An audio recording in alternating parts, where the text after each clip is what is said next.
ఏ ఒక్క వ్యక్తి అయినా దేవుణ్ణి తెలుసుకోవాలంటే డబ్బు పోవాలా, జబ్బు రావాలా, జరగరాని ఇదేం జరిగితే కానీ దేవుడి దగ్గరికి ఏ ఒక్క వ్యక్తి రాడు. అవి నా జీవితంలో జరిగినాయి. అదేవిధంగా మా వ్యక్తికి మార్పు అనేది ఏజ్ని బట్టి రాదు, తనకైన డ్యామేజ్ని బట్టి ఒక వ్యక్తికి ఖచ్చితంగా మార్పు వచ్చింది. ఎందుకంటే ఆ వ్యక్తికి నష్టపోతే కానీ దేవుని విలువ తెలియదు. అది తెలుసుకున్న తర్వాత జీవితం మన చేతిలో ఉండదు, అల్లకల్లోలం అయిపోయింది. కనుక దేవుడు కృప వల్ల మనందరం దేవుని తెలుసుకోవడానికి ఒక గొప్ప అవకాశం ఉంది. అదేవిధంగా దేవుని గురించి ప్రకటించడానికి దేవుడు మనకి మంచి అవకాశం ఇచ్చిండు. కనుక నేను సమయాన్ని పోనీయకుండా కొద్ది నిమిషాలు దేవుని యొక్క వాక్య లేఖనాలను పంచుకోవాలని ఆశపడుతున్నా. ఈ కృతజ్ఞత కూడికలో అందరం బైబిల్ గ్రంథం తెరిచినట్లయితే సామెతల గ్రంథం 9వ అధ్యాయం, సామెతల గ్రంథం 9వ అధ్యాయం 11వ వచనం. నా వలన నీకు దీర్ఘాయువు కలుగును, నీవు జీవించే సంవత్సరములు అధికమగును. చిన్న ప్రార్థన చేసుకుందాం. అందరం కళ్ళు మూసుకున్నట్లయితే. పరిశుద్ధుడా, ప్రేమ కలిగిన మా తండ్రి, కృప కలిగిన మా యేసు ప్రభువా, నీ ఘనమైన శ్రేష్టమైన నామానికి వేలాది వందనాలు అయ్యా. గడిచిన కాలం నుంచి ఇంతవరకు కాచి కాపాడు. ఇదిగోనైనా ప్రభా, ఇగో ఈ సాయంకాలం ముందునైనా ఈ కృతజ్ఞత కూడికలోనైనా ప్రభా, నీ బిడ్డనైనా సందీప్ పుట్టినరోజు సందర్భంగానైనా ప్రభా తండ్రి అయ్యా, ఈ సువార్త కూడిక జరిగించిన ఉండగానైనా ప్రభా నీవు గొప్ప కార్యం జరిగించండి. ప్రతి ఒక్కరికి వినగల చెవుల్ని, గ్రహించగల హృదయాన్ని అనుగ్రహించి నీ కుప్పలో భద్రపరిచి నీ బలమైన పాత్రగా వాడుకుండా ఆయన ప్రభా. ఈ యొక్క ఆత్మను నశించిపోవడానికి ఇష్టం లేదుగా తండ్రి. ఎవరైతే ఈ మైక్ యంత్రం ద్వారా వినుచున్నారో వారి ప్రతి ఒక్కరి జీవితంలోనైనా నీవు గొప్ప కార్యం జరిగించి నీ కుప్పలో భద్రపరుస్తారని ప్రభు అయిన యేసుక్రీస్తు నామములో అడిగి వేడుకుంటున్నాము తండ్రి, ఆమేన్. ఇక్కడ చదవబడిన వాక్య లేఖనం ఏంటంటే, నా వలన నీకు దీర్ఘాయువు కలుగును, నీవు జీవించే సంవత్సరములు అధికమవును. ఇక్కడ దీర్ఘాయువు ఎవరి చేత కలుగుతుంది? అసలు దీర్ఘాయువు అంటే ఏంటి? ఇంగ్లీష్లో ఏమంటారంటే లాంగ్ లైఫ్ అంటారు. అయితే బైబిల్ గ్రంథంలో మనం చూసుకున్నట్లయితే మొదటిగా దేవుడు ఆదాము అవ్వని సృజించిండు తన స్వహస్తాలతో. సృజించినప్పుడు మానవుడికి ఏంటంటే యవ్వన వయసు అంటే బాల్యం అనేది లేదు. అదేవిధంగా మరణం అనేది కూడా దేవుని లిస్టులో లేదు. ఈ మరణం ఎలా వచ్చింది? ఇక్కడ దేవుడు ఏంటంటే నా వల్ల నీకు దీర్ఘాయువు కలుగుతుంది అంటుండో, కానీ ఇక్కడ చూస్తే ప్రతి ఒక్క మనిషి ఏంటంటే వాళ్ళ యొక్క కాలక్రమేణా వాళ్ళ వయసును బట్టి ఏంటంటే మధ్యలోనే అంతరించిపోతున్నారు. కానీ దేవుడు సృజించినప్పుడు మరణం అనేది ఈ భూమి మీద లేదు. కానీ ఒక వ్యక్తికి మరణం అనేది ఎలా వచ్చిందంటే ఆజ్ఞ అతిక్రమం.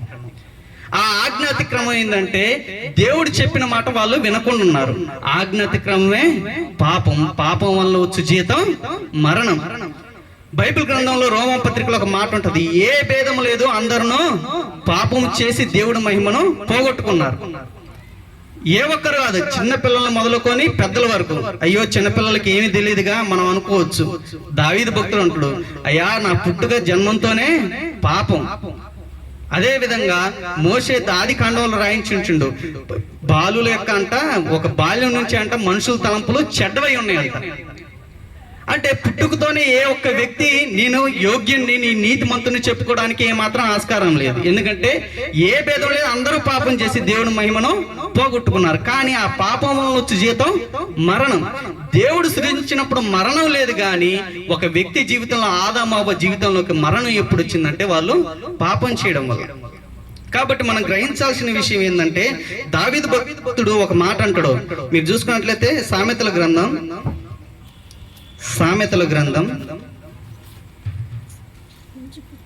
90వ సామెత కీర్తనలో 90 10వ చరణం.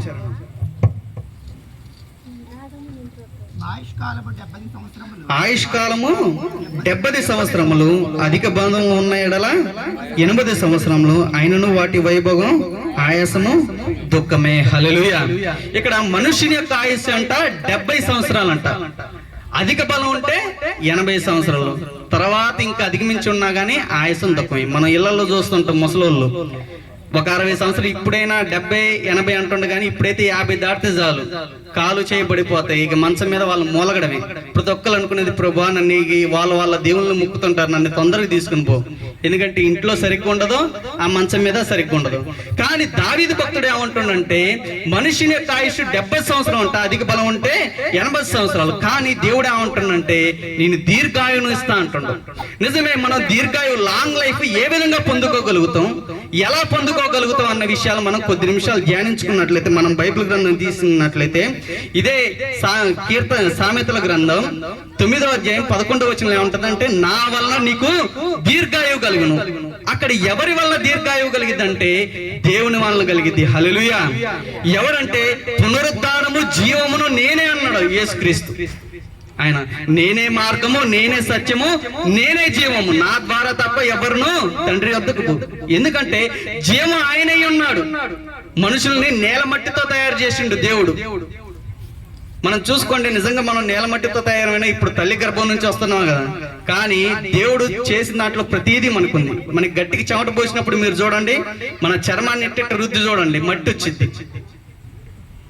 మీరు బాగా గమనించండి, మీరు చర్మాన్ని ఎప్పుడైనా తడైనప్పుడైనా చెమట పోసినప్పుడు ఎట్టి రుద్దండి, మీ శరీరం నుంచి మట్టి వచ్చింది ఏ భాగంలో రుద్దిన. అంటే దేవుడు ముందుగానే మనని మట్టితో చేసి ఉండు. ఆదాముని, మన పితరుడిని పూర్వం నుంచి ఆయన ద్వారా ఏంటంటే ఈ సంతతి మొత్తం వచ్చింది. ఇక్కడ దేవుడు ఏమంటుండంటే, నా వల్ల నీకు దీర్ఘాయువు కలిగిద్ది. ఆ నా అనే వ్యక్తి ఎవరంటే ప్రభు అయిన యేసుక్రీస్తు. మనకి దేవుడు వల్ల తప్ప ఎవరి వల్ల మనకి దీర్ఘాయువు కలవు. ఈ రోజుల్లో ఏంటంటే మనం దేవుణ్ణి విశ్వసించలేకపోతున్నాం. చాలా మంది ఏమనుకుంటారంటే, మానవ మాత్రులుగా వాళ్ళ యొక్క ప్రయత్నాలు చేస్తున్నారు. చాలా మంది, కొంతమంది ఏంటంటే 100 సంవత్సరాలు బతకాలని, కొంతమంది 1000 సంవత్సరాలు బతకాలని. ఇప్పుడు ప్రస్తుతానికి ట్రెండింగ్ లో ఉంది ఎవరంటే ముఖేష్ అంబానీ, అనిల్ అంబానీ వాళ్ళ భార్యలు. వాళ్ళు 100 సంవత్సరాలు బతకాలని ఎంతో వాళ్ళ యొక్క అసలు రోజువారీ మెయింటెనెన్స్ ఖర్చే కొన్ని లక్షలలో ఉంది. మనం చూసుకున్నట్లయితే మనకి బాగా పాపులర్ అయిన వ్యక్తి ఒక ఆయన ఉండు, మైకేల్ జాక్సన్ అని. ఆయనకి ఏంటంటే 100 సంవత్సరాలు బతకాలని చాలా ఆశ. ఆయనకి 5 డాక్టర్లు. ఎంతమంది? 5 డాక్టర్లు. ఆయన తినడానికి, ఏం తినాలని చెప్పడానికి, ఆయన హార్ట్ కి, ఆయన శరీరానికి, ఆయన బ్రెయిన్ కి, ఆయన కిడ్నీస్ కి, అన్నిటికీ 5 డాక్టర్లను పెట్టుకుంటూ పాపులర్ అయిండు. లక్షలు, కొన్ని కోట్లు సంపాదించిండు. దేశాలు మొత్తం తిరిగిండు, అన్ని చేసిండు. గాని చివరాఖరికి 52 సంవత్సరాలకు చనిపోయిండు. ఆశకి హద్దు ఉండదుగా. ఈ మైకేల్ జాక్సన్ కూడా చాలా ఆశ ఉంది, నేను చరిత్రలో నిలిచిపోవాలి, 100 సంవత్సరాలు దాటి బతకాలని చాలా ఆశ. కానీ చివరాఖరికి మానవుని తలంపులు పనిచేసినాయా? రేపేం జరిగిద్దో మనకే తెలియదు. రేపటిని గురించి చింతించొద్దండు దేవుడు. రేపటి గురించే మనం చింతించొద్దు అంటుంటే, మనుషులు నేను ఆ రోజు ఇన్ని సంవత్సరాలు బతకాలి, ఇట్ట బతకాలి అనుకుంటున్నాం. ఏ రోజు ఏం జరిగిద్దు. కానీ ఇక్కడ మనం మానవ మాత్రులుగా ప్రతి ఒక్కరికి ఆశ ఉంటది, నేను దీర్ఘాయువు చేత జీవించబడాలా, నేను ఎక్కువ కాలం బతకాలా. ఏ ఒక్క వ్యక్తికైనా ఉంటది, నా పిల్లగాల్ని, నా మనవల్ని నేను చూసుకోవాలనుకుంటాను. కానీ ఈ దీర్ఘాయు ఎవరి ద్వారా వచ్చింది? నిజమే, మనం నమ్మే వాళ్ళ ద్వారా దీర్ఘాయువు వచ్చిద్దా? ఒక ప్రశ్న వేసుకుందాం. మనం నమ్మే వాళ్ళు మరణాన్ని మరణం తర్వాత చూసిన వాళ్ళైనా మనకి ప్రశ్న ఉండాలి. ఎందుకంటే మనకి దీర్ఘాయువు ఇచ్చేది ప్రభు అయిన యేసుక్రీస్తే. నిజమే, ఆయన నిజమైన దేవుడు. ఈ భూ ప్రపంచంలో ఆయన తప్ప ఎవ్వరూ నిజ దేవుడు కాదు. ఆయన్ని ఎందరైతే అంగీకరిస్తారో వాళ్ళు మొత్తం ఆయన పిల్లలు అనడానికి అవకాశం ఉంది. కాబట్టి మనం అందరూ ఆయన్ని విశ్వసించాలి. ఈ రోజుల్లో ఏంటంటే చాలా మంది యేసుక్రీస్తు నిజమైన దేవుడు కాదు, ఫారెన్ దేవుడు అంటాం. నిజమే, మనం అన్నట్టు ఆయన ఫారెన్ దేవుడు అనుకోవచ్చు. నేను ఒక్క మాట చెప్తా, దానికి సమాధానం చెప్తే నేను కూడా ఒప్పుకుంటాను. ఒక పిల్లవాడిని ఏంటంటే 2 తల్లులు చక్కగా సాదుతున్నారు. ఎంతమంది? 2 తల్లులు, ఒక పిల్లగాండి. ఎంత చక్కగా అంటే ఆ పిల్లగాడికే చిన్నప్పటి నుంచి కన్ఫ్యూజ్ అయిపోతుంది, ఎవరు వీళ్ళిద్దరు నా నిజమైన తల్లి అనేది గుర్తుపట్టలేకపోతుండ్రు. అయితే ఈ పిల్లగాడు పెరుగుతా ఉండు, వీడికి ఆసక్తి కలుగుతుంది. ఏమా అన్నం పెడుతుంది, ఆమె అన్నం పెడుతుంది. ఏమా పాలిస్తుంది, ఆమె పాలిస్తుంది. రెండోది ఏంటంటే ఏమో స్నానం చేపిస్తుంది, ఆమె స్నానం చేపిస్తుంది. ఈ పిల్లగాడికి ఏంటంటే అసలు ఎవరు వీళ్ళిద్దరిలో నా కన్న తల్లి ఎవరన్నది అర్థం కాని పరిస్థితిలో ఉన్నప్పుడు ఒక రోజు ఏంటంటే వీళ్ళు ఒక టూర్కి పోయారు. ఒక అడవికి ఏంటంటే ప్రదేశం చూడడానికి పోయారు. అక్కడికి బొమ్మలోనే ఏం జరిగిందంటే ఈ పిల్లగాడు ఆడుకుంటుండు, ఈ తల్లులు వాళ్ళ పనుల్లో వాళ్ళు ఉన్నారు, చక్కగా వంటలు అవి ప్రిపేర్ చేస్తున్నారు. ఈ పిల్లగాడు ఆ చెట్టు కింద అంత దూరంలో ఆడుకుంటుంటే ఒక పులి చూస్తుంది. ఆ పిల్లగాడికి వెళ్ళి పులి గాండ్రిచ్చి చూస్తుంటే ఒక తల్లి అంది, అయ్యా ఆడ పులింది, జాగ్రత్త నాన్న, కొంచెం చూసుకొని ఆడుకో అంది. ఆ మాట ఎప్పుడైతే ఈ తల్లి ఉందో ఎమ్మట్లోనే ఆ పులి పరిగెత్తడం, ఆ పిల్లగాడి వైపు పరిగెత్తడం మొదలుపెట్టింది. ఈ తల్లి అయ్యా పులి వస్తుంది జాగ్రత్త అంటుంది. అంతలోకి అమాంతంగా ఆ పులి ఆ పిల్లగాడి మీద పడేసరికల్లా ఇంకొక తల్లి పోయి ఆ పిల్లగాడి మీద పడి ఆ పిల్లగాడిని దూసేసి ఆ పులి కింద ఏం పడ్డది. వీళ్ళిద్దరిలో ఈ పిల్లగాడికి నిజమైన తల్లి ఎవరై ఉంటారు? జాగ్రత్త అని చెప్పిన వాళ్ళ, లేకపోతే ప్రాణం పెట్టిన వాళ్ళ? తప్పించి ప్రాణం పెట్టిన వాళ్ళేనా? ఈ రోజు ఈ భూ ప్రపంచంలో, ఈ దేశంలో అయినా, ఈ ఖండములో అయినా మన కోసం ప్రాణం పెట్టిన వ్యక్తి ఒక్క ప్రభు అయినా యేసుక్రీస్తే. హల్లెలూయా.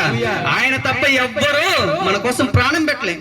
నిజమే, తల్లి అయిన మరిసిద్దంట, తండ్రి అయిన మరుస్తుందంట పడుకున్నప్పుడు. కానీ దేవుడు అంటే అస్సలు మరవడు. ఎందుకంటే ఆయన అరచేతిలో చెక్కుకొని ఉండు, నిన్ను గాయం చేసుకొని ఉండు. ప్రతిసారి గింత పిల్లగాడికైనా ఎవరికైనా గాయం తగలని వాడు మాటి మాటికి దాని వైపే చూస్తుంటాడు, దాన్నే గిల్లుతుంటాడు. కానీ దేవుడు అరచేతులు చెక్కుకొని ఉండు. ఆయన గింత ముడిసినా గానీ నువ్వే కనపడతావే. ఈ రోజు ఏంటంటే నిజమైన దేవుణ్ణి మనం నమ్మలేకపోతున్నాం. ఆయన పునరుద్ధానమైండు, మన కోసం కలవరి శిలువలో యాగమైండు. కానీ ఆయన ప్రేమను మనం గ్రహించలేకపోతున్నాం. ఏ ఒక్క వ్యక్తి మరణంలో, ఏ ఒక్క వ్యక్తికైనా సరే రెండే రెండు ఉంటాయి, ఒకటి పుట్టుక, ఒకటి చావు. కానీ ప్రభు అయిన యేసుక్రీస్తుకి ఏమన్నా పుట్టుక, మరణం, పునరుద్ధానం ఉంది. పునరుద్ధానము జీవమును నేనే అండు. ఆయన మన కోసం స్థలములు సిద్ధపరచడానికి ఆడుండు. ఆ నిజమైన దేవుణ్ణి మనం విశ్వసించకుండా మనం తప్పు త్రోవలకు పోతున్నాం. ఎందుకంటే ఈ లోక సంబంధమైన దేవత మనుషు కన్నులకు గుడ్డితనం కలగజేసింది. ఓ గుడ్డోడికి దారి చూపించగలుగుతాడా? ఎవ్వరు చూపించు. సొంత కొడుకే నమ్ముడు. గుడ్డోడు కొడుకు అయితే తండ్రి నేను నడిపిస్తా అంటే వద్దులే నాన్న, నేను ఈ మూలనైనా కూర్చుంటా కానీ నేను రానంటాడు. కానీ మనం నమ్మాల్సింది ఏంటంటే దేవుడు మన్ని అరచేతిలో చెక్కున్నాడు, మన ప్రేమిస్తుండు. ఆయన మన ఎడల విడువక కృప చూపుతుండు. శాశ్వతమైన ప్రేమతో మన దేవుడు ప్రేమిస్తుండు గనక ఆయన ప్రేమను చులకనగా చూడకూడదు. ఇక్కడ ఏముందంటే నా వల్ల నీకు దీర్ఘాయువు కలిగిద్ది. ఎందుకంటే ఒక వ్యక్తికి ఆయుష్ పెరగాలంటే ఎవరి ద్వారా అంటే ఒక దేవుని ద్వారానే. ఆయన ఎవరంటే ప్రభు అయిన యేసుక్రీస్తు. మనం ఎన్ని ప్రయత్నాలు చేసినా, ఎన్ని వైద్యాలు చేసినా, ఎన్ని జిమ్ములు చేసినా కానీ ఏమీ ఉండవు. కాబట్టి ఒకటి, దేవుడి యందు నమ్మకం ఉంచు. నువ్వు ఖచ్చితంగా దేవుడిని దీర్ఘాయుష్మంతుడిగా చేస్తాడు. హల్లెలూయా, హల్లెలూయా. కాబట్టి దేవుని యందు నువ్వు నమ్మకం ఉంచు. ప్రభు అయిన యేసుక్రీస్తే నిజమైన దేవుడు నమ్ము, నీ ఆయుష్ని పొడిగిస్తాడు. హల్లెలూయా. కాబట్టి మనం గ్రహించాల్సిన విషయం ఏంటంటే, మొదటిగా మనకి దీర్ఘాయువు ఎలా కలిగిద్ది? ఎవరి ద్వారా కలిగిద్ది? దేవుని ద్వారా, యేసుక్రీస్తు ద్వారా మనకి దీర్ఘాయువు కలిగింది.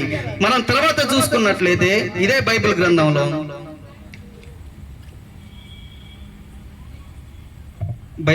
మనం చూసుకున్నట్లయితే 90వ కీర్తన, 91వ కీర్తన,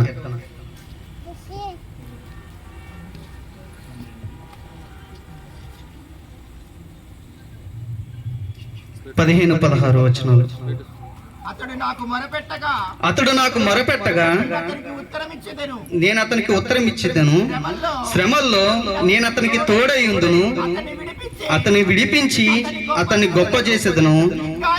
దీర్ఘాయువు చేత అతన్ని తృప్తిపరిచేదను. హల్లెలూయా. ఎవరిని దీర్ఘాయువు చేత తృప్తిపరుస్తా అంటుందంటే, నాకు మొరపెట్టిన వాడికి. ఎవరైతే దేవుడికి మొరపెడతారో వాళ్ళకంటే దేవుడు ఏం చేస్తా అంటుండో? దీర్ఘాయువుని ఇస్తా అంటుండో. హల్లెలూయా. మొరపెట్టడం అంటే ప్రార్థన అంటారు, విజ్ఞాపన అంటారు. వాట్ ఈస్ ప్రేయర్ అంటే, ప్రార్థన అంటే ఏంటి? నువ్వు దేవునితో సంభాషించడమే ప్రార్థన. చాలా మంది ఏంటంటే, ఇది మోకాలేసే చేయాలా, నిలబడే చేయాలంటే నువ్వు ఏ విధంగా మాట్లాడొచ్చు. నీ ప్రతి సమస్య దేవునికి చెప్పు. ప్రభువా, ఇది నా సమస్య, ఇగో అని నువ్వు నోటితో ఒక స్నేహితుడితో చెప్పినట్టు చెప్పొచ్చు. ఎందుకంటే ఆయన అండు, నేను అబ్రహాముకి స్నేహితున్నండు. మనం విశ్వసిస్తున్న దేవుడు ప్రభు అయిన యేసుక్రీస్తు. నువ్వు ఏ పరిస్థితిలో మొరపెట్టినా గానీ ఆయన నీకు ఉత్తరం ఇస్తాడు. సైన్యములకు అధిపతి అయిన యెహోవా నీకు ఉత్తరం ఇస్తాడు. ఆయన నువ్వు ఏ పరిస్థితిలో ఉండు, లోయలో ఉన్నవా, ఇబ్బందుల్లో ఉన్నవా, ఇరుకులో ఉన్నవా, ఏ సిచ్యువేషన్ లో ఉన్నా సరే, ఎలాంటి ఇబ్బందుల్లో ఉన్నా గానీ దేవుడు నీకు నీ మొరను ఆలకిస్తాడు. ఆయనకి ప్రార్థించడం ద్వారా అంటే మనకి దీర్ఘాయువు కలిగిద్దంట. మనం బైబిల్ గ్రంథంలో చూసుకున్నట్లయితే ఒక భక్తుడు ఉండు, పాత నిబంధన గ్రంథంలో. ఆ మహారాజు మనం చూసుకున్నట్లయితే రాజుల గ్రంథం, 2వ రాజుల గ్రంథం, 2వ రాజుల గ్రంథం 20వ అధ్యాయం 3వ వచనం. యెహోవా యెహోవా యథార్థ హృదయుడవై సత్యముతో నీ సన్నిధిని నేనెట్లు నడుచుకుంటునో నీ దృష్టికి అనుకూలముగా సమస్తమును నేనెట్లా జరిగించుతునో కృపతో జ్ఞాపకం చేసుకున్నామని హిజ్కియా కన్నీళ్లు విడుచుచు యెహోవాను ప్రార్థించెను. హల్లెలూయా. ఇక్కడ ఒక భక్తుడు ఉండు, ఆయన మహారాజు. ఆయన ఏం చేస్తుండంటే కన్నీళ్లు విడుచుచు ప్రార్థన చేస్తుండో. దేని కొరకంటే ఆయనకి ఒక మరణకరమైన జబ్బు వచ్చింది. ఇప్పటి కాలంలో మనం చూసుకున్నట్లయితే క్యాన్సర్. ఎక్కడ వచ్చిందంటే ఆయన నడీపున వచ్చింది. ఆ నడీపున క్యాన్సర్ జబ్బు వచ్చినప్పుడు ఏంటంటే అతను మరణకరమైన పరిస్థితిలో ఉండవు. ఇప్పుడు ఈయన అంటుండో, ప్రభువా నేను మంచి చేసిన వాడిని, నేను ఎలాంటి వాడినో నీకు తెలియదా? నా సత్క్రియలు నీ ముందు కనబడలేదా? నేను అందరికి ఎవరికి అన్యాయం చేయలే. ఎందుకంటే నేను ఎవరైతే నిన్ను వ్యతిరేకిస్తూ ప్రవర్తిస్తున్నారో వాళ్ళకి అడ్డుగా నేను అన్నీ తీసేశాను. ప్రజల మొత్తాన్ని నీ తట్టు తిరిపి అందరినీ మా వద్దకు నడిపించా. ఎందుకంటే నా పూర్వీకులకు నీకు వ్యతిరేకంగా ప్రవర్తించారు, అయినా కానీ నీకు తగినట్టుగా యోగ్యంగా నేను నడిచిన ఒక నీతిమంతుడిగా నడుచుకున్నా. ఏంటి ప్రభువా నాకు ఈ పరిస్థితి, ఎందుకు నాకు ఈ అనారోగ్య సమస్యలు వచ్చినాయి అని ప్రార్థిస్తుంది. నిజమే, దేవుడు ఏమంటుండంటే నువ్వు నాకు ప్రార్థించు, నేను నీకేం చేస్తా అంటుండు, దీర్ఘాయువుని ఇస్తా అంటుండు. ఇక్కడ భక్తుడు ఏం చేస్తుండు, మహారాజు అయి ఉండి తను తలుచుకుంటే ఏ వైద్యం ఏం చేయించుకోవచ్చు, కానీ ఏ వైద్యుని సంప్రదించలేదు. ఎందుకంటే మన దేవుడు స్వస్థతనిచ్చేవాడు, యెహోవా రాఫా అంటారు. మనం ఆయనకు మొరపెడితే ఖచ్చితంగా ఉత్తరం ఇచ్చి ఆయన స్వస్థపరుస్తుడు. ఇక్కడ అదే విధంగా మనం చూసుకున్నట్లయితే 5వ వచనం, ఒకసారి ఇదే 20వ అధ్యాయం 5వ వచనం, నీవు తిరిగి నా ప్రజలకు అధిపతివై పోయి నీ పితరుడైన దావీదునకు దేవుడగు యెహోవా నీకు సెలవిచ్చినది ఏమనగా, నీవు కన్నీళ్లు విడుచుట చూచితిని, నీ ప్రార్థన అంగీకరించి ఉన్నాము, నేను నిన్ను బాగు చేసేదను. 3వ దినమున నీవు యెహోవా మందిరమునకు ఎక్కిపోవుము. తర్వాత ఇంకా 15 సంవత్సరములు ఆయుష్ నీకు ఇచ్చేదను. హల్లెలూయా. ఈ రాజు ఏంటంటే మరణకరమైన పరిస్థితిలో ఉన్నప్పుడు ఏం చేసిందంటే దేవుని సన్నిధికి పోయి దేవుడికి మొరపెట్టిండు, ప్రభువా నా పరిస్థితి ఇది, నాకు మరణకరమైన జబ్బు వచ్చింది, దీన్ని బాగు చేయవాడు ఎవ్వలేడు. ఈ రోజుల్లో ఇలాంటి జబ్బులు చాలా మంది కలిగి ఉన్నారు. ఎప్పుడు పోయిన హాస్పిటల్లో ఒక స్లోగన్ ఉంటుంది, ఎయిడ్స్ కు మందు లేదు, నివారణ ఒక్కటే. కానీ ప్రభువైన యేసుక్రీస్తు దేవుని దయ వల్ల ఈ భారతదేశంలో చాలా మంది దేవుని వద్దకు వచ్చి ఆ జబ్బును పోగొట్టుకున్న వాళ్ళు చాలా మంది ఉన్నారు. క్యాన్సర్ వంటి జబ్బులైనా సరే, ఎలాంటి జబ్బులైనా సరే, దేవుడికి ఎవరైతే నమ్మారో, దేవుని యందు ఎవరైతే నిరీక్షణ ఉంచారో వారు మొత్తం స్వస్థతలు పొందుకున్నారు. నేను ఒక్క మాట చెప్తా, దేవుణ్ణి నమ్ముకున్నాడు ఎప్పుడు చెడిపోడు. ఇక్కడ హిజ్కియా రాజు అంత గొప్ప రాజయ్యి ఉండి ఆయన మరణకరమైన జబ్బు వచ్చినప్పుడు ఆయన మూలన కూర్చొని ఏడవలే. తన మంత్రుల్ని పిలిపించి ఎక్కడెక్కడ వైద్యం చేయించుకోవడానికి ఎవరిని వైద్యుని పిలవలే.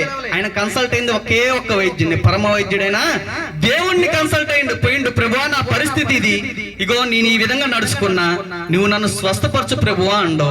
అదే రీతిగా దేవుడు ఏం చేసిండే, మరణకరమైన రేపో మాపో చనిపోవాల్సిన వ్యక్తిని ఏం చేసిందంటే 15 సంవత్సరాల ఆయుష్ను పొడిగించిండు. హల్లెలూయా. ఈ రోజుల్లో ఒక్కరోజు ఆక్సిజన్ పడితేనే 4000. మరి దేవుడు మన ఎన్నిసార్లు మనం స్వస్థపరచుకుంటూ వస్తుండో, ఎన్ని చేసుకుంటూ వస్తుండో చూడండి. మనం ఎంత బాకీ ఉన్నాం దేవునికి. కాబట్టి ఈ భూమి మీద మనం ఏదైనా సరే, ఈ భూమి మీద ఉన్నంత మటుకే మనం దేవుణ్ణి నమ్మాల. పరలోకం పోతే అక్కడ మనం స్తుతించడం ఉండదు, ఆయన జడ్జిమెంట్ ముందు నిలబడ్డమే. ఆయన రాకముందులే ఈ భూ ప్రపంచంలో ఆయన నమ్మాలా. ఇక్కడ మనం ఏంటంటే దీర్ఘాయువు పొందాలంటే మొదటిగా ఆయన దేవుణ్ణి నమ్మాల. మనం దేవుని ద్వారానే దీర్ఘాయువును పొందగలుగుతాం. రెండోది మనం దీర్ఘాయువును ప్రార్థన ద్వారా పొందగలుగుతాం. మనం బైబిల్ గ్రంథంలో చూసుకున్నట్లయితే ఒక మాట ఉంటది, కీర్తనలు 21వ కీర్తన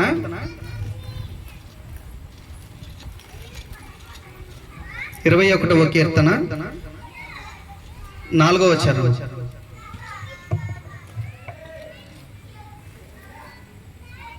21వ కీర్తన 4వ వచనం, ఆయుష్యమని అతను నిన్ను అడుగగా నీవు దాన్ని అతనికి అనుగ్రహించి ఉన్నావు, సదాకాలము నిలుచు దీర్ఘాయువును నువ్వు దయచేసి ఉన్నావు. హల్లెలూయా. ఒక వ్యక్తి అంట, దావీదు భక్తుడు, అయ్యా నాకు ఆయుష్ నిమ్మని అడిగితే అంట అతన్ని దేవుడు దీర్ఘాయువు చేత అనుగ్రహించిందంట. హల్లెలూయా. కాబట్టి మనం దీర్ఘాయువు కలిగి ఉండాలంటే, దీర్ఘాయువు చేత ఎలా జీవించాలంటే మొదటిగా మనం ఏం చేయాలా? ఎవరి ద్వారా మనం దీర్ఘాయువును పొందగలుగుతాం? యేసుక్రీస్తు ద్వారా. ఎందుకంటే ఆయనే సత్యము, జీవం, పునరుద్ధానం ఆయనే. కాబట్టి ఆయన మనకి జీవాయువుగా, మనం జీవాత్మైన. నిజమే, మనుషులు ఏంటంటే 3 ఆత్మలు ఉంటాయి ఎప్పుడు. ఒకటి ఏంటంటే జీవాత్మ ఉంటది, రెండోది మనుష్యునాత్మ, మూడోదేమో పరిశుద్ధాత్మ. నిజంగా జీవాత్మ ఏంటంటే దేవుడు మనిషిని మట్టితో తయారు చేసిన తర్వాత ఆ నాసికారంధ్రంలో జీవాయువుగా మనిషి అంట జీవాత్మ అయింది. ఎందుకంటే ఈ బ్రీతింగ్, ఒక 2 నిమిషాలు ముక్కు మూసుకొని ఉండండి, ఏంలే మన ఇంటి ముందర టెంటే వేస్తారు, ఇక చేసేదేం ఉండదు. అందుకే ఈ జీవాయువుని ఇచ్చింది ఎవరు? ప్రభు అయిన యేసుక్రీస్తు. మనకి దేవుడు ఏంటంటే మనిషిని నాసికారంధ్రంలో వదగా వాడు జీవాత్మ అయింది కాబట్టి అది దేవునికి చెందింది. రెండోది ఏంటంటే మనుషుని ఆత్మ. ఈ మనుషుని ఆత్మ ఎప్పుడేందంటే మనిషిని అల్లకల్లోలంగా ఆడుకునేది. మనం నిద్రపోయినప్పుడు చూడండి, మన మనసు ఏటేటో తిరిగి వచ్చింది. ఇప్పుడు నాకు హైదరాబాద్ ఇష్టం అనుకో, నా మనసు మొత్తం పోయి పడుకున్నప్పుడు చార్మినార్ ముందు ఉంటుంది, లేకపోతే రామోజీ ఫిలిం సిటీ ముందు ఉంటుంది. ఎవరైనా వచ్చి లేపంలోనే ఎమ్మట్లో లేస్తాం మనం, గట్టి ఇంకో 2 సార్లు పిలవంలో ఉలిక్కిపడి దిగ్గం లేసి ఏంటి నన్ను పిలుస్తున్నావు అంటాం. అప్పుడు దాకా ఏం చేస్తుంది ఈ మనుషుని ఆత్మ? మొత్తం భూప్రపంచం మొత్తం తిరిగి వస్తా ఉంటది. ఎప్పుడైనా మనం కొంతమంది వ్యక్తులను చూడగానే వీళ్ళని ఎక్కడో చూసినట్టుంది అనిపించింది. కొన్ని స్థలాలకు వెళ్ళిన ఎక్కడో వెళ్ళిన ఈ ప్లేస్ కి ఎట్టాగే వచ్చినాగా, ఇదే రీతికి ఎప్పుడో వచ్చినాం అని ఒక ఆలోచన కలుగుతుంది. ఇదేంటంటే మనుషుని ఆత్మ. మూడోది చాలా ఇంపార్టెంట్, అది పరిశుద్ధాత్మ. ఎందరైతే దేవుని నమ్ముతారో వాళ్ళు ఏంటంటే దేవుని ఆత్మ ఉంటుంది. నమ్మని వాళ్ళు ఏమి నడిపించింది వాళ్ళ? ఇప్పుడు రాజుగారి భార్య చిన్న భార్య మంచిదంటే పెద్ద భార్య ఏమై ఉండాలా? ఇప్పుడు దేవుని నమ్మిన బిడ్డల్లో ఏంటంటే పరిశుద్ధాత్మ నడిపింపు ఉంటది. మరి నమ్మని వాళ్ళ పరిస్థితి అదే, మన కన్నులకు గుడ్డితనము కలుగజేసి మన దేవుని వైపు చూడకుండా చేస్తుంది. కాబట్టి దేవుడు ఏంటంటే ఆ పొరలను తొలగించడానికి వచ్చిండు. ఆయనకి ఎవరైతే ప్రార్థిస్తారో వాళ్ళంట ఆయుష్ నిమ్మని అడిగితే దీర్ఘాయు చేత నింపుతుండు దేవుడు. హల్లెలూయా. కాబట్టి మనం దీర్ఘాయువుని ఏ విధంగా పొందగలం అంటే, మొదటిగా దేవుని ద్వారా పొందగలం, రెండోది ఏంటంటే ప్రార్థన ద్వారా పొందగలం, మూడోదిగా చూసుకొని మనం ముగించుకుందాం. సామెతల గ్రంథం 3వ అధ్యాయం మొదటి 2 వచనాలు. నా కుమారుడా, నా ఉపదేశమును మరవకము, నా ఆజ్ఞలను హృదయపూర్వకంగా గైకొనుము. అవి దీర్ఘాయువును సుఖజీవముతో గడు సంవత్సరములను శాంతిని నీకు కలుగజేయును. హల్లెలూయా. ఒక వ్యక్తికి దీర్ఘాయు ఏ విధంగా వస్తుంది అంటే, మొదటిగా దేవుని ద్వారా వస్తుంది. రెండోదిగా ఒక వ్యక్తికి దీర్ఘాయువు దేని ద్వారా వస్తుంది అంటే ప్రార్థన ద్వారా వస్తుంది. మూడోదిగా ఒక వ్యక్తికి దీర్ఘాయువు దేని ద్వారా వస్తుందంటే దేవుని యొక్క వాక్యం, ద వర్డ్ ఆఫ్ గాడ్. దేవుని యొక్క వాక్యం ద్వారా ఒక వ్యక్తి బతుకుతాడంట. దావీదు భక్తుడు అంటాడు, అయ్యా నీ వాక్యమే నన్ను బ్రతికించేది, బాధల్లో నెమ్మదినిచ్చేది. దేవుని యొక్క వాక్యమే మనల్ని బ్రతికిస్తుంది, ఆయన మాటే బ్రతికిస్తుంది. కాబట్టి మనం ఏంటంటే ఆయన మాటకు లోబడాల. ఆయన మాటకి ఎప్పుడైతే మనం లోబడతామో అప్పుడు మనం దీర్ఘాయువు చేత నింపబడతాం. ఇదే విధంగా నేను అసలు ఈ మొదట్లో దేవుని నమ్మిన కొత్తలో ఒక సేవకుడి యొక్క సాక్ష్యం విన్నా. అతను ఏంటంటే ఐటీడీఏ కంపెనీ దగ్గర భద్రాచలంలో ఆ పేపర్ మిల్ దగ్గర పనిచేస్తాడు. అతని జీవితం మీద అతనికి బాగా విరక్తి వచ్చింది. ఎందుకంటే కుటుంబీకులను వదిలేసి అక్కడ పేపర్ మిల్లో ఉండడం, తన కుటుంబీకులు మొత్తం వ్యతిరేకంగా ఉండడం, ఆ విధంగా ఉండేసరికి ఈయన ఈ దేవుణ్ణి ఎప్పుడైతే నమ్మిండో కుటుంబం మొత్తం వ్యతిరేకమైంది. అప్పుడు దాకా సంపాదించిన డబ్బులు అన్ని తీసుకున్నారు. నేను దేవుణ్ణి నమ్మిన తెలుసుకున్న యేసుక్రీస్తుని నేను నమ్ముకోవాలా అని చెప్పకుండా అటు మొత్తం ఏజెన్సీ ఏరియా కాబట్టి వెలివేయడం ఉంటుంది వాళ్ళ ఆచారాలను బట్టి, కుల పద్ధతులను బట్టి. ఈయన ఐటీడీఏ కంపెనీ ఇక్కడ ఒక రూమ్ లో అద్దెకి తీసుకొని ఉన్నప్పుడు అక్కడ ఏం చేస్తారంటే ఐటీడీఏ ముందు ఏదైనా చెత్త ఉంటే లేదు ఆ చెత్తని కాలు పెడుతుంటారు. ఇక ఆయనకి ఏమనిపిస్తుందంటే, ఇక నేను బతికింది అన్నోళ్ళు, అసలు మన సొంతోళ్ళు పోయారు, అయినోళ్ళు పోయారు, ఎవరు నా గురించి పట్టించుకోవట్లేదు, నేను ఒంటరి అయిపోయినా, నేను చచ్చిపోవాలని ఒక ఆలోచన కలిగి ఉండాలి. ఆ ఆలోచన కలిగి ఉంటే అక్కడ కొంతమంది ఏంటంటే పేపర్ ముక్కలు తగలబెడుతుంటే పెద్ద మంటలు వస్తుంటే ఆ తగలబడే మంటల నుంచి ఒక పేపర్ ముక్కలు వేసిందంట. పేపర్ ముక్కలు వేసి దాంట్లో ఒక వాక్యం కనబడుతుంది అతనికి. ఏంటంటే, నీవు నా సొత్తు, నేను నిన్ను పేరు పెట్టి పిలిచి ఉన్నాను అన్నంట. తర్వాత అదే విధంగా ఆయన కళ్ళు తుడుచుకొని నిదానంగా చూసేసరికల్లా మళ్ళీ ఇంకొక మాటలేస్తుందంట, నేను అన్యజనులకు నిన్ను సువార్త ప్రకటించడానికి నేను నిన్ను పిలుచుకున్న తల్లి గర్భంలో రూపింపక ముందే నేను నిన్ను ఎరిగి ఉన్నానని మాటలు కనబడేసరికల్లా అతను కనిపించింది. అయ్యో నేను ఎట్టగో చనిపోతున్నా, చనిపోయే ముందు ఆయన ఈ సేవ చేసేనా, మరి దేవుడు చెప్పిండు మరి సువార్త ప్రకటించాలంటుండో, నేను చేస్తా అని ఆ వాక్యాన్ని పట్టుకుని ఇప్పటికీ సువార్త చేస్తుండో. హల్లెలూయా. కాబట్టి మనం గ్రహించాల్సింది ఏంటంటే దేవుని వాక్యం మనల్ని బ్రతికిచ్చిద్ది. ఆయన అంటాడు, నీ వాక్యము నా పాదములకు దీపము, నా త్రోవలకు వెలుగై ఉన్నది. కాబట్టి మనం ఏంటంటే దేవుని యొక్క వాక్యాన్ని ఎప్పుడైతే మన హృదయంలో ఉంచుకుంటామో దాని ద్వారా మనకి దీర్ఘాయువు కలిగిద్ది. ఈ రోజుల్లో ఏంటంటే మనకి ఆ దేవుని యొక్క వాక్యాన్ని మనం గ్రహించలేకపోతున్నాం, దేవుని యొక్క వాక్యానికి విలువేయలేకపోతున్నాం. ఎందుకంటే బైబిల్ గ్రంథంలో ఒక మాట ఉంది, ఆది యందు వాక్యం ఉండను, వాక్యము దేవుని యొద్ద ఉండు, వాక్యమే దేవుడే ఉండు. నువ్వు ఎప్పుడైతే వాక్యమును దేవుని హృదయంలో ఉంచుకుంటావో అప్పుడు ఖచ్చితంగా మన జీవితంలో మార్పు వస్తుంది, మన జీవితంలోకి జీవం వస్తుంది. ఎందుకంటే ఆయన జీవమే ఉన్న దేవుడు కనుక మనం గ్రహించాల్సిన విషయం ఏంటంటే మనకి దీర్ఘాయు ఎవరి ద్వారా వస్తుంది అంటే చివరిగా మనం చూసుకున్న వాక్యం ద్వారా మనకు వస్తుంది. నిజమే, నేను దేవుని నమ్మిన కొత్తలో ఏంటంటే బైబిల్ అస్సలు తెలియదు. ఇక్కడ మనకి వరంగల్ దగ్గర కాజీపేట దగ్గర పాలయ్య గారని ఇప్పుడు ప్రపంచంలో అతిపెద్ద చర్చి కట్టారు. ఆయనది మా ఇంట్లో ఒక చిన్న బుక్ ఉంటే ఆయన సాక్ష్యం చదువుతున్నా.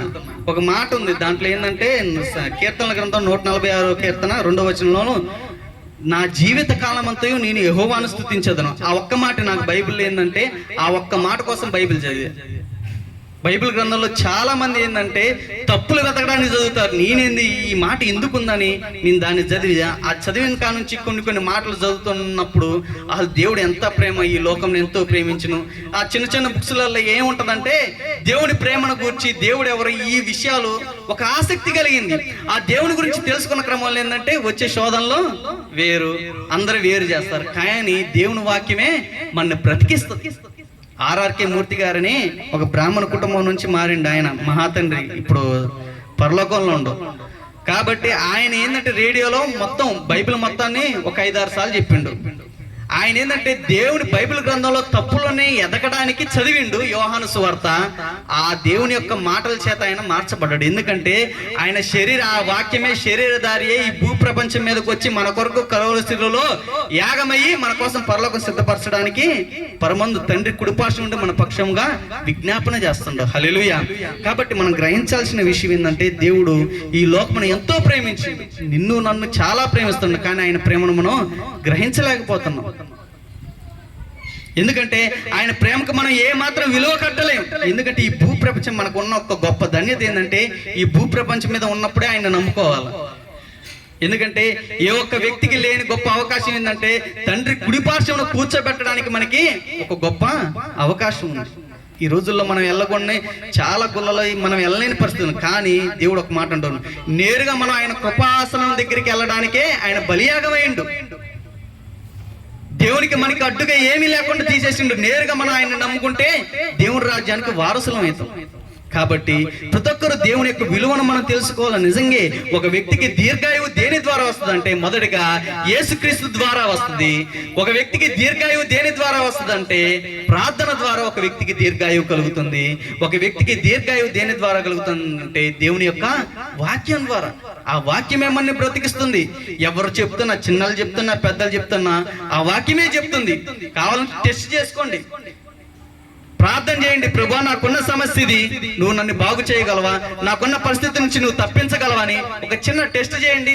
ఆయన ఖచ్చితంగా మాట తప్పినవాడు, ఏ మాత్రం పక్షివాది కాదు. నువ్వు అది, నువ్వు ఇది, నువ్వు ఆ కులం, ఈ కులం, ఈ మతం, ఆ మతం, ఆయన భేదాభిప్రాయాలు ఏ మాత్రం చేయలే. ఆయన మతాన్ని స్థాపించడానికి రాలే, ఆయన రాజ్యాన్ని స్థాపించుకోవడానికి రాలే. ఆయన ఒక మార్గం చూపించడానికి వచ్చిండు. హల్లెలూయా. మన దేవుడు మార్గం చూపించడానికి వచ్చిండు. యేసుక్రీస్తు అందరికీ ప్రభు, తక్కువ కులాల వాళ్ళకే కాదు, అందరికీ ప్రభు. ఆయన అందరికీ దేవుడే. ఎందుకంటే ఈ లోకం గ్రహించలేకపోతుంది. కాబట్టి మనం అందరం ఏంటంటే దేవుని నమ్మిన బిడ్డలుగా ఏంటంటే ఆయనలో మనం ఎదగాలన్నా, ఆయన ద్వారా మనం దీర్ఘాయువు పొందాలన్నా మనం ఏంటంటే ఆయన్ని విశ్వసించాలా. రెండోది మనం ప్రార్థన చేయాలి ఆయనకి. మూడోదిగా దేవుని యొక్క వాక్యం ద్వారా మనం దీర్ఘాయువును పొందగలుగుతాం. ఇటు రీతిగా దేవుడు ఈ వాక్య లేఖనాలు మన జీవితంలో ఫలించలాగున అందరం ప్రార్థన చేసుకుందాం. మన మధ్యలో ఉన్న దైవ సేవకులు మన ప్రార్థనలకు నడిపిస్తారు.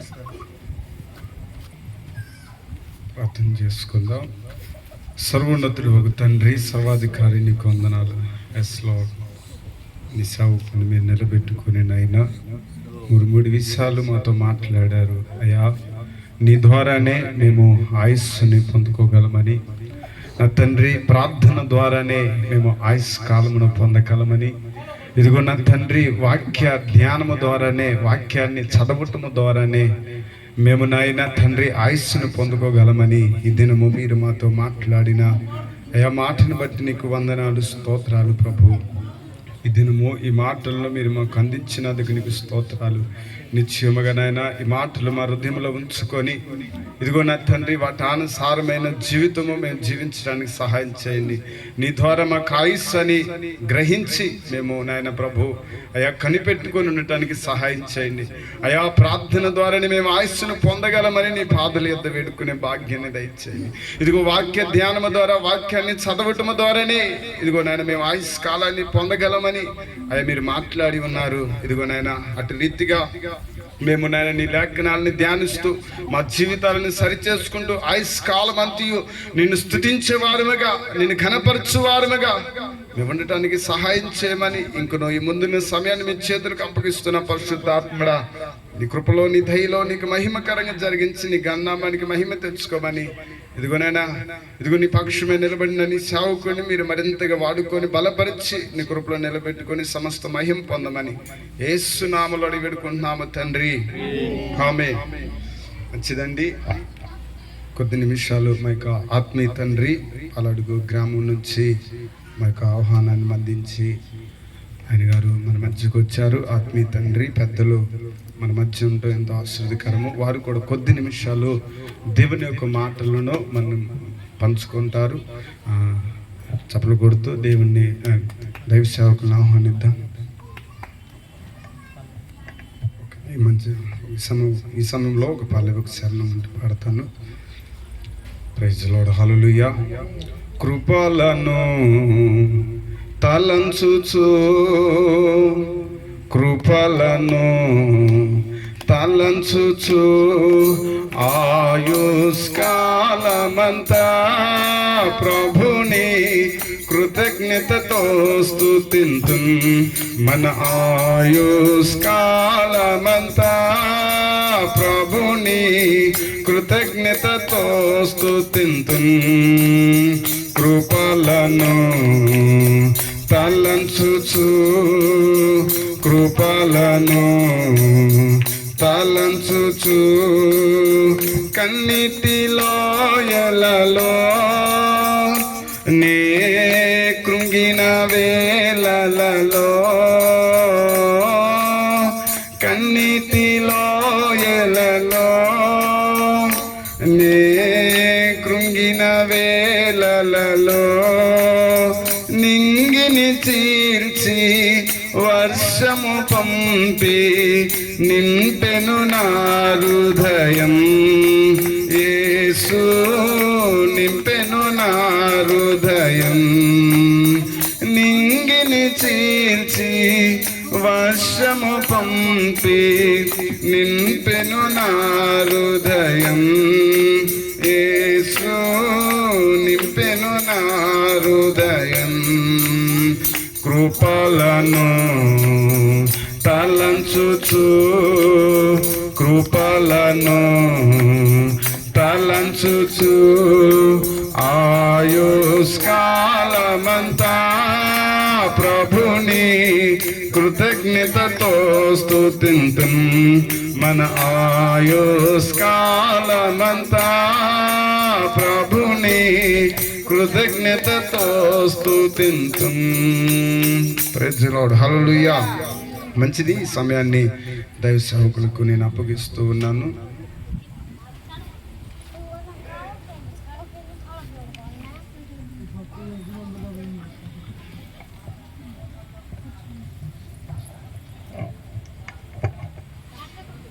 మంచిదండి. దేవుని నామానికి